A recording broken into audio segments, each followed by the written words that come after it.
What if I told you that simplify your life doesn't mean giving up everything you love? That it's not about living in a white box with two folks and a single chair. Minimalism isn't about less, it's about better.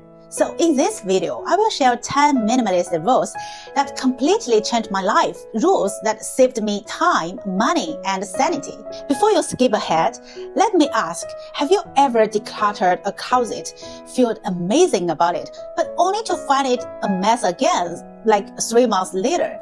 Hi, I'm Emily. On this channel, I share everything on simple living, self-improvement, and more. Don't forget to subscribe so we can make your life a little lighter every week. The first one is no duplicates rule. This rule is like discovering a cheat code for instant clarity.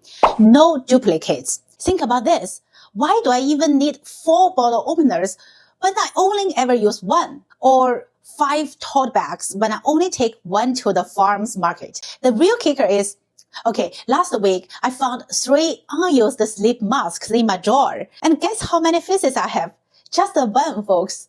So duplicates aren't just about wasting space. They are mental clutter. Every extra item is another thing to keep track of, clean, or feel guilty about not using. Here's the deal. Keep 1 of each thing, unless multiples are truly necessary. Start small. Look through your kitchen and count how many spatulas you have. Seriously, do it. Or check your desk drawer. Pens? Anyone? I bet you will find at least 20, but you probably only use 1 or 2.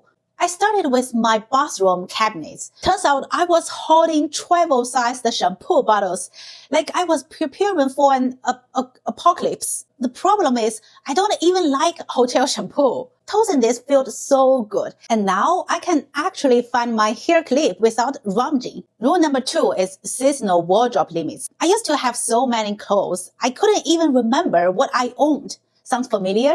Try this seasonal wardrobe rule. It's simple. I limited myself to 30 items per season. That's it. So living in Canada, where it's basically winter and summer with a couple of confused weeks in between, made this rule even easier. I've got my winter jackets, cozy sweaters, and boots for the cold months, and light dresses, shorts, and sandals for summer. Here's how it works. Break it down into categories. For example, 10 tops, 5 bottoms, 3 jackets, and so on. Anything extra, out it goes. At first, I was terrified. Like, what if I missed that random blouse I never wear? But guess what? I don't. Limiting my options means I only keep the clothes I really love. It's also saved me from decision fatigue. No more staring at my closet thinking, what do I wear? Because everything in there is something I'd happily put on. Rule number 3 is the quick declutter rule. Ever started decluttering and ended up on a 3-hour nostalgia trip, looking through old concert tickets or high school yearbooks? Same here. That's why I invented this quick declutter rule. Set a timer for like 20 minutes, pick a small area, and just go for it. The goal isn't to tackle your whole house in one day, because let's be real, that's too overwhelming. Instead, focus on something manageable, like your bedside table or that one junk drawer we all have. You know the one. So when the timer goes off, stop. Last week, I tackled my bathroom counter in just 20 minutes. I tossed out expired skincare products, grouped my makeup essentials, and wiped down the surfaces. It wasn't perfect, but it was progress, and progress feels amazing. Try it today. Set your timer, pick a spot, and let me know in the comments how much you got done. Rule number 4 is declutter unused apps. Okay, let's get digital for a second. Ever look at your phone and realize that you have apps you haven't touched since 2019? Yep, that was me. I had over 100 apps, but only used about 15 of them. So now, every 3 months, I do an app detox. I scroll through my phone and delete anything I haven't used in 19 days. Finally, that I can say goodbye to that random phone editing app I downloaded for maybe 1 Instagram post 3 years ago. And it's not just about saving storage space. for sure it's important, but it's about mental clarity too. Fewer apps means less distraction and fewer notifications screaming for my attention. Speaking of which, turn off unnecessary notifications while you are at it. If you could do more, combine this with organizing your home screen. Keep only your most used app front and center, and watch how much easier it is to find when you actually need. Number 5 is 1+1 rule. This one is like having a personal assistant for decision making. Ask yourself 2 questions. 1. Have I used this in the past year? 2. Will I use it in the next year? If the answer to both is no, it's time to say goodbye. For example, I had a waffle maker that hadn't seen the light of day in like 3 years. Did I suddenly think I'd woke up one morning as a waffle making enthusiast? No. So out it went. This rule is especially helpful for those just-in-case items, like that fifth tote bag or the fancy teapot you got as a gift but never actually use. Let them go. I promise you won't ever miss them. Rule number 6 is a $20 rule. Let's talk about time versus money for a minute, because this rule comes from a very specific value I hold. Time is more valuable than money. But I know what you are thinking. Wait, what? But money is important. Trust me, I get it, but hear me out. Here's the deal. A while ago, I had this old jacket I no longer wear, and I thought, well, I should sell it. It's worth something, right? So I went through the whole process. I took photos, listed online, waited for someone to express interest. Then they messaged me, and I had to negotiate the price, set a time and a place to meet, and nothing. The buyer either didn't show up or back out last minute. Sounds familiar? If you've ever tried selling something on the second-hand market, you know exactly what I'm talking about. I've spent hours or even days go back and forth with people, and half of the time, nothing ever comes of it. Meanwhile, my time is kicking away. Now, don't get me wrong, making a little cash on an old item is great. But I started realizing that I was spending so much time on these small transactions that I wasn't worth the hassle anymore. My time, my mental energy, none of it was adding up to the actual value of the item I was selling. So I came up with a rule for myself. If an item is worth less than $20, I'm not even going to bother selling it. I will donate it or just give it away to a friend. Let's be honest. What's the point of spending hours listing, negotiating, and meeting someone when I can easily just hand the item off to someone who actually needs it? The $20 rule has saved me so much time. I don't stress about getting the best possible price for something that costs next to nothing in the grand scheme of things. Instead, I spend my time doing things that truly matter. Plus, the bonus is that when I donate something, I feel good knowing that they are going to someone who could really use them, rather than just sitting in a storage bin for months. So the next time you are debating whether to sell something that's under $20, ask yourself, is this worth my time? If it's not, let it go. Time is priceless. And you will be amazed at how much more you get done when you focus on what truly matters. Rule number 7, the 30-day wishlist rule. Raise your hand if you've ever made an impulse purchases only to later wonder, why on earth did I buy that? Guilty, right? That used to be me until I implemented the 30-day wishlist rule. And wow, it just saved me. Here's how it works.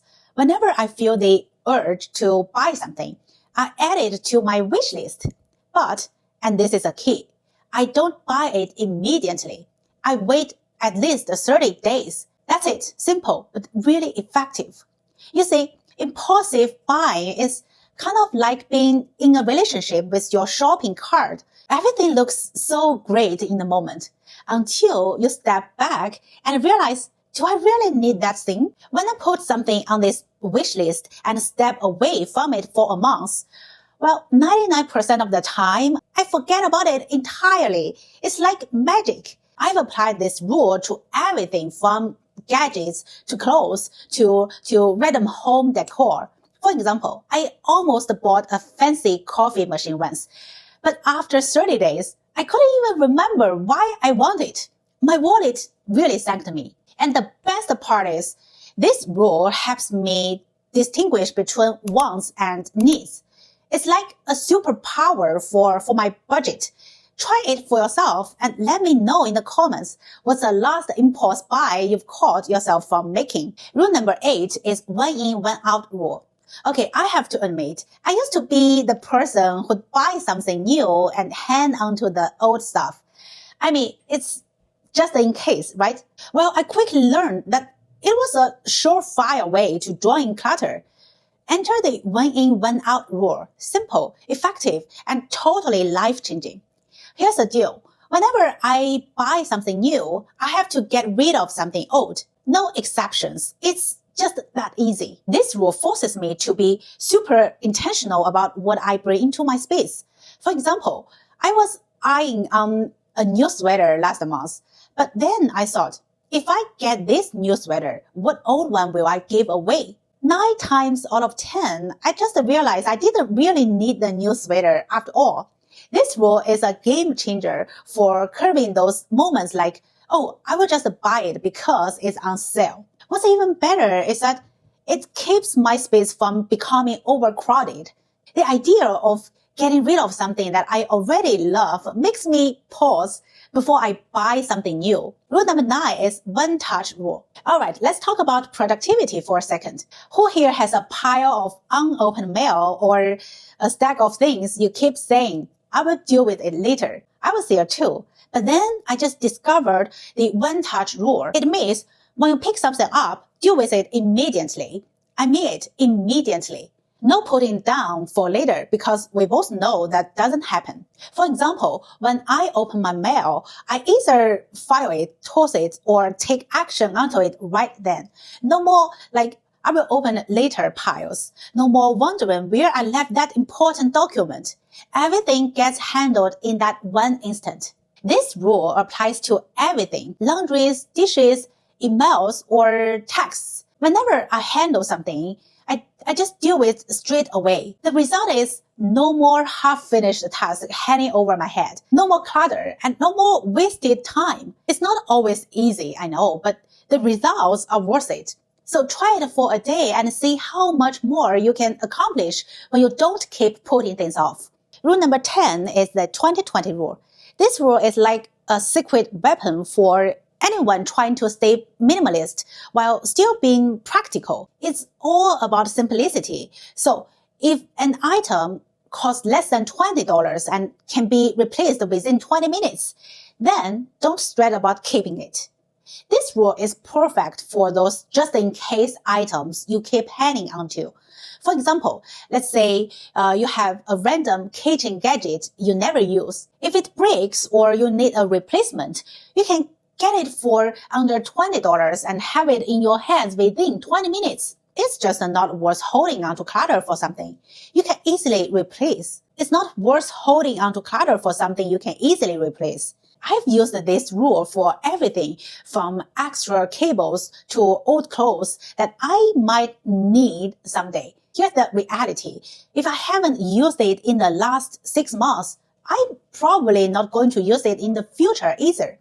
And honestly, applying the 20-20 rule has been liberating. It's helped me let go of things I thought I couldn't part with, like the old topware or extra books. If I need it again, I will replace it without a second thought. So next time you are holding onto something just in case, ask yourself, can I replace it for like under $20 in under 20 minutes? If the answer is yes, let it go and enjoy the extra space and peace of mind. And there you have it, 10 minimalist rules that truly changed my life.